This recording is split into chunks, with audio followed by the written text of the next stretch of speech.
Boa tarde, senhor presidente. Boa tarde, demais deputados. Na semana passada, nós realizamos aqui a primeira audiência pública da Comissão Especial da Baía de Guanabara.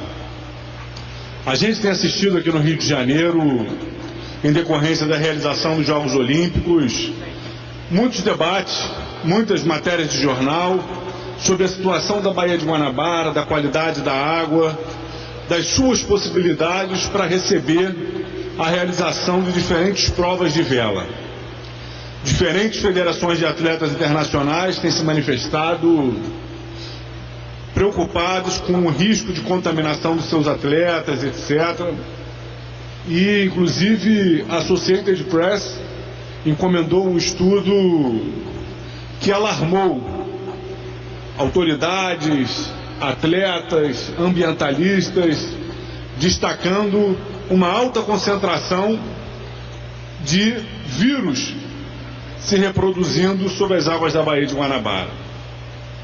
Essa casa aprovou uma comissão especial para discutir e acompanhar essa situação da Baía de Guanabara. A Baía de Guanabara não é só um espaço fundamental de biodiversidade, também é crescentemente um espaço ocupado pela presença da indústria de petróleo, é também uma via de transporte marítimo por onde passam diariamente centenas de milhares de pessoas.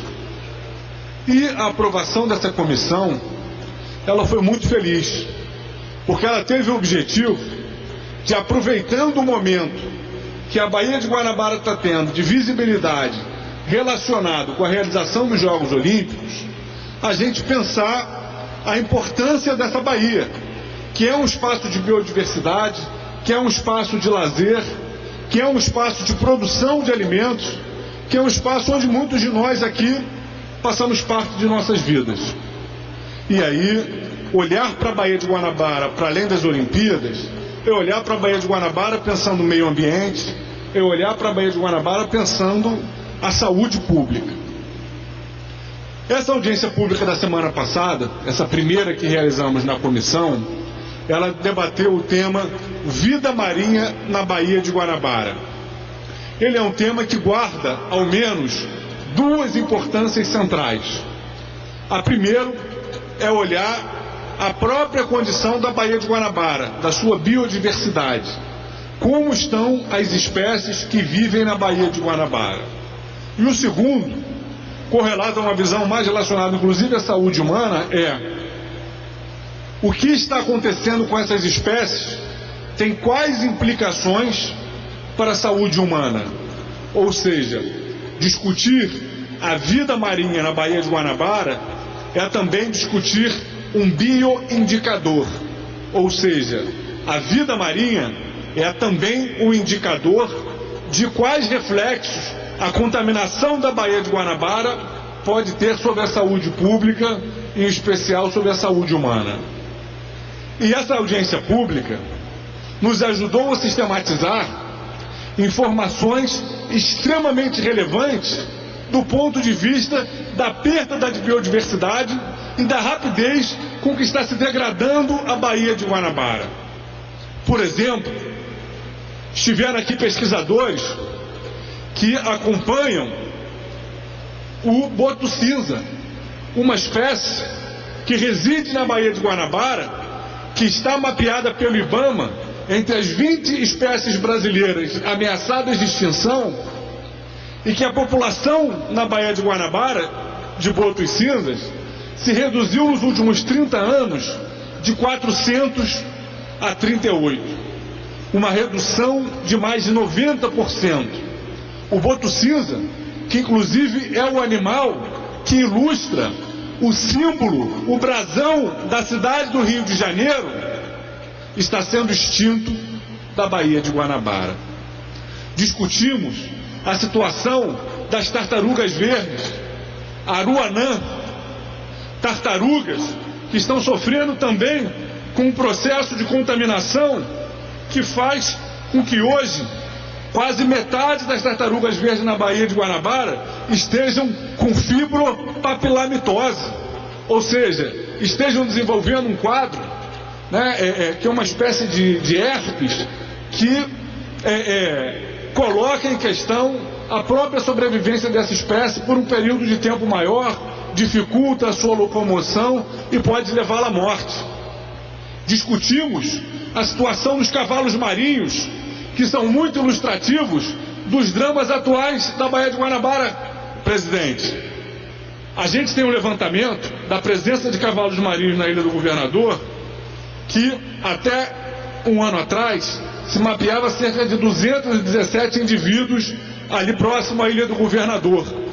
Houve um acidente com uma indústria chamada Cosan, que inclusive só foi mapeado esse acidente, um despejo irregular de resíduos tóxicos, só foi mapeado porque um pesquisador que trabalha com a preservação dos cavalos marinhos estava na água, foi atingido com aquela contaminação, chegou a ficar com seu corpo inteiro com uma reação alérgica, e esse acidente matou diversos cavalos marinhos, levando com que hoje tem uma redução da sua população de 217 para 14 indivíduos mapeados ali na região da Ilha do Governador. E as outras espécies que estão presentes ali naquela área? E o peixe, que inclusive muitas vezes ainda nos alimentamos de pescado da Baía de Guanabara. O que está acontecendo com essas espécies? É muito grave o que está acontecendo com a Baía de Guanabara, e essa primeira audiência pública discutindo essas espécies ameaçadas de extinção já foi muito ilustrativa. Por exemplo, pesquisadores que trabalham com levantamento do estoque pesqueiro presente na Baía de Guanabara apontaram que hoje já há uma mudança nas espécies que são pescadas e vendidas para atender ao consumo humano. Espécies anteriormente consideradas mais nobres estão desaparecendo, e espécies que anteriormente não eram muito consumidas, como por exemplo a corvina, têm ganhado cada vez mais centralidade nos mercados, porque algumas das espécies que eram consumidas estão tendo uma diminuição drástica da sua presença na Baía de Guanabara. Mas a Baía de Guanabara ainda está viva. A Baía de Guanabara ainda é um importante espaço de biodiversidade, inclusive guardando espécies que são típicas dessa localidade e difíceis de encontrar em outras regiões. Só que hoje a Baía de Guanabara continua muito ameaçada pelo despejo de esgoto sem tratamento. Mais do que isso, a Baía de Guanabara continua muito ameaçada pelos efluentes das indústrias de toda a bacia, que se somam quase 14 mil indústrias, algumas despejando em rios que vão diretamente para a Baía de Guanabara. Essas indústrias, como por exemplo a Pan-Americana, que produz cloro, que vende para a própria SEDAI, despeja na Baía de Guanabara resíduos de metais pesados, extremamente poluentes, que estão por trás da contaminação dessas espécies marinhas que estão desaparecendo ou que estão sofrendo graves doenças, graves enfermidades decorrentes da contaminação. Não é só o esgoto humano, eu diria mais que isso, não é principalmente o esgoto humano. A gente tem hoje na poluição industrial um elemento fundamental. Nessa audiência pública, tentamos cobrar do INEA esclarecimentos sobre esse processo de fiscalização na Baía de Guanabara, especialmente dessa poluição industrial, que medidas estavam sendo tomadas e onde estava sendo aplicado o dinheiro dessas multas. Infelizmente, nesse primeiro momento, os esclarecimentos do INEA foram extremamente insuficientes.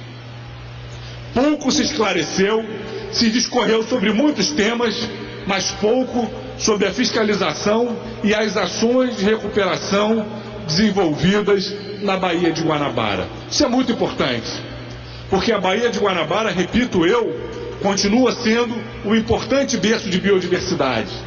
E o processo de recuperação na APA de Guapimirim é hoje um grande exemplo de como é possível recuperar cada vez mais a vida nessa importante baía. E além da poluição industrial, meu presidente, para concluir, a gente tem também um problema da crescente presença da indústria do petróleo. A gente teve, somente no ano de 2014, a presença de mais de 4.000 embarcações vindas de fora e circulando na Baía de Guanabara.